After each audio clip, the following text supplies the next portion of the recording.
On this world, death is not the worst punishment the Imperium can deliver. There are places where execution is considered wasteful, where rebellion is unnecessary, and where survival itself becomes an administrative error. This is one of those places. The Imperial Archive World does not burn heretics or parade traitors through the streets. It simply edits them out. Names disappear. Faces vanish from records. Lives are corrected until it is as if they never existed at all. And somewhere deep beneath kilometers of stone, steel, and sanctified data vaults, one man learned what it meant to outlive his own existence. The Imperium tells its citizens that history is sacred. That every war, every victory, every sacrifice is recorded and preserved for eternity. But history, in the Imperium, is not a memory. It is a weapon. On this archive world, entire continents are hollowed out to store data slabs older than most star systems. The air hums with the sound of cogitators whispering prayers to machines that no longer understand their own purpose. Vaults stretch endlessly downward, stacked one atop another, each sealed by codes known only to the Adeptus Mechanicus. The surface is irrelevant. The sky is decorative. Everything that matters is buried deep, where the past is catalogued, censored, and rewritten by unseen hands. Trillions of records are kept here, but almost no one is allowed to read them. The Imperium does not trust memory, especially human memory. Instead, it relies on systems, rituals, and disposable workers who handle fragments of knowledge without ever understanding the whole. These people are not scholars or historians. They are tools. Data scrubbers. Index servitors.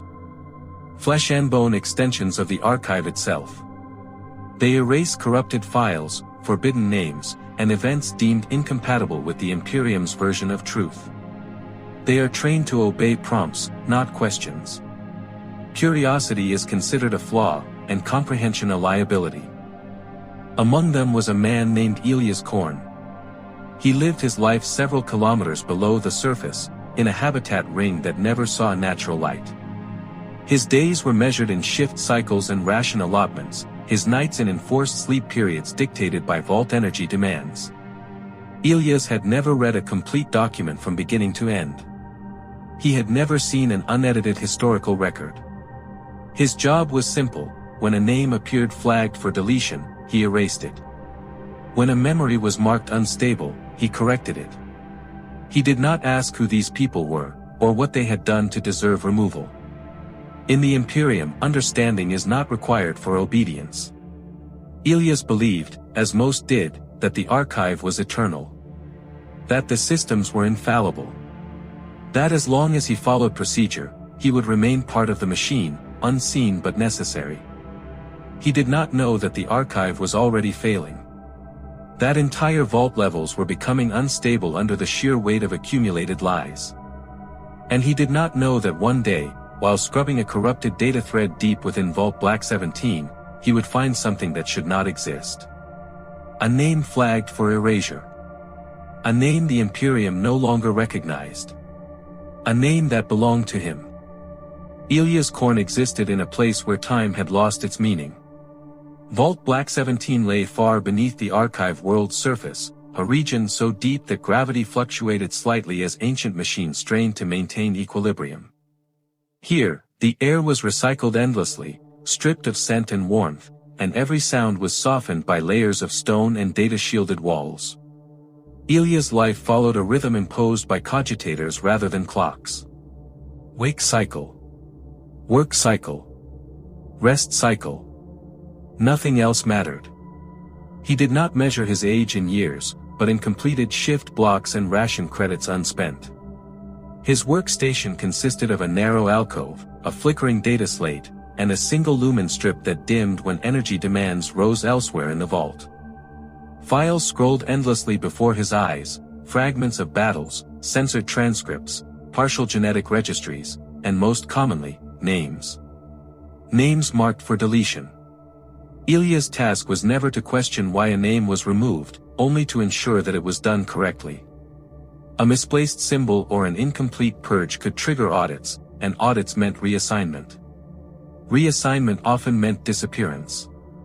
He had learned long ago not to wonder who these people were.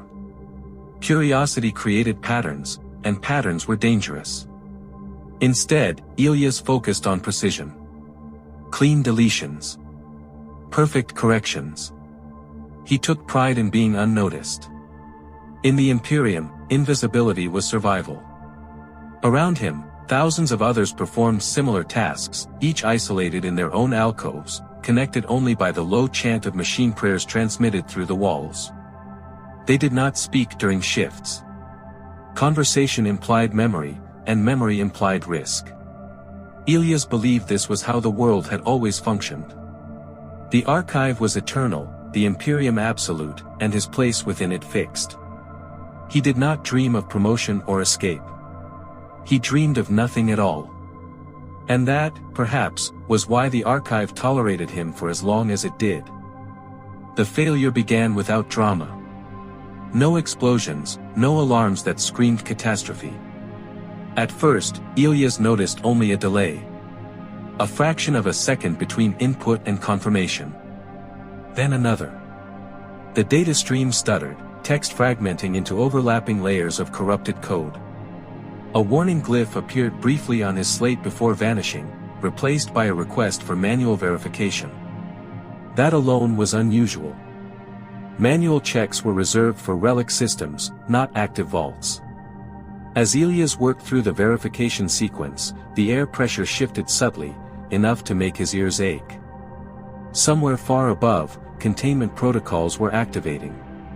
Bulkhead seals began to close, one level at a time, isolating vault sections like infected organs. The lumen strip above his alcove dimmed further, casting long shadows across the walls. Still, no evacuation order came. There never was, not for workers of his classification. Then the file appeared. At first glance, it seemed no different from the thousands he processed each cycle. A name flagged in red, marked for erasure due to historical contamination. Elyas' eyes traced the characters automatically, and then stopped. His breath caught. The name on the slate was his own. Elyas Korne. Employment designation. Genetic hash. Service duration. All of it tagged as invalid. Non-existent. A clerical impossibility. His hands froze above the input runes. The system was asking him to confirm deletion. To erase himself. Around him, the vault groaned as ancient mechanisms adjusted to the cascading failure.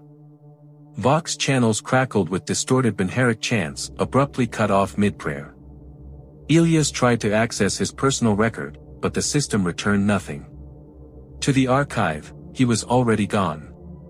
The realization settled slowly, heavier than fear. If the Imperium had erased his name, then whatever happened next would not be recorded. No report.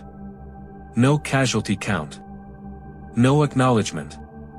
Elyas Korne was about to die without ever officially existing. When the vault seals finally locked, the sound was deep and final, a pressure that resonated through Elyas' bones.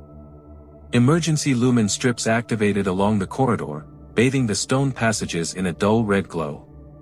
Oxygen levels dropped as the archive rerouted life support to command sanctums above. Workers emerged from their alcoves, confusion spreading quickly into panic. Some prayed aloud. Others pounded on sealed doors, screaming for supervisors who would never answer. Elyas did not join them. Instinct, sharpened by years of quiet compliance, pushed him in the opposite direction. He remembered things others had forgotten: maintenance access points sealed centuries ago, manual override hatches that no longer existed in official schematics. These relic pathways were ignored by the cogitators. That meant they might still be open. He moved through narrow service tunnels, crawling past dust-choked conduits and dormant servitors frozen mid-task. The further he went, the more unstable the archive became. Data slab towers had collapsed, spilling fragmented histories across the floor like broken bones. He passed bodies, workers who had suffocated where they stood, their deaths unremarkable and unrecorded. The silence was worse than the panic. No alarms. No commands. Just the distant hum of machines slowly tearing themselves apart under conflicting protocols. Elyas felt small, not heroic. Survival was not triumph, it was reflex. He did not believe he deserved to live more than the others. But the archive had already decided they were dead. He was simply late to accept it. When he finally reached a vertical access shaft leading upward, breathable air rushed past him like a benediction. Elyas climbed, hands bleeding, lungs burning, carrying nothing with him except the knowledge that the world he knew had already been sealed away forever. The command sanctum was pristine. Clean air, steady gravity, walls etched with sacred circuitry. Tech priests moved calmly through the chamber, their augmetics shielding them from panic or doubt. Elyas collapsed at the threshold, dragging himself into a space where survival was routine rather than miraculous. No one rushed to help him. Instead, a single Mechanicus overseer approached, her voice filtered through vox grills and machine cant. She told him the truth with clinical detachment. Vault Black 17 had suffered a memory cascade failure. Containment protocols had been enacted. All personnel assigned to that vault were officially lost. The Imperium would not attempt recovery. To do so would risk data integrity. Elyas listened in silence as she explained that his survival created a discrepancy. An error. Executing him would create further inconsistencies. Allowing him to return to his former role was impossible. His name, already flagged, would be formally retired. His past would be erased, corrected, and archived as contamination. He would be reassigned, stripped of identity markers, and repurposed where his continued existence could not interfere with recorded history. Elyas tried to speak, to assert that he was still alive, still human. The overseer interrupted him gently. "You misunderstand," she said. "You are functional. That is all." In that moment, Elyas understood the Imperium's true cruelty. It did not hate him. It did not fear him. It simply had no place for him as a person. Only as a resource. Elyas' new existence was quieter, but heavier. He was relocated to a sealed sector deep within the core archive, where ancient records were too unstable for cogitators to interpret reliably. Here, human memory was still useful. Dangerous, but useful. Elyas became a living verification unit, cross-referencing corrupted data against fragments preserved in his mind. He was not allowed to log personal thoughts. He was not allowed to speak his name. Officially, he did not have one. Days blurred together once more, but this time the weight was different. Elyas now remembered things no one else did. Entire wars erased from public record. Planets condemned and then forgotten. Names removed not because they were false, but because they were inconvenient. The archive fed him knowledge endlessly, and with it came a crushing awareness of how small, and how disposable, humanity truly was. Sometimes, during enforced rest cycles, Elyas felt the ghost of his former self stirring. A maintenance worker. A data scrubber. A man who once believed that invisibility meant safety. Those memories were dangerous.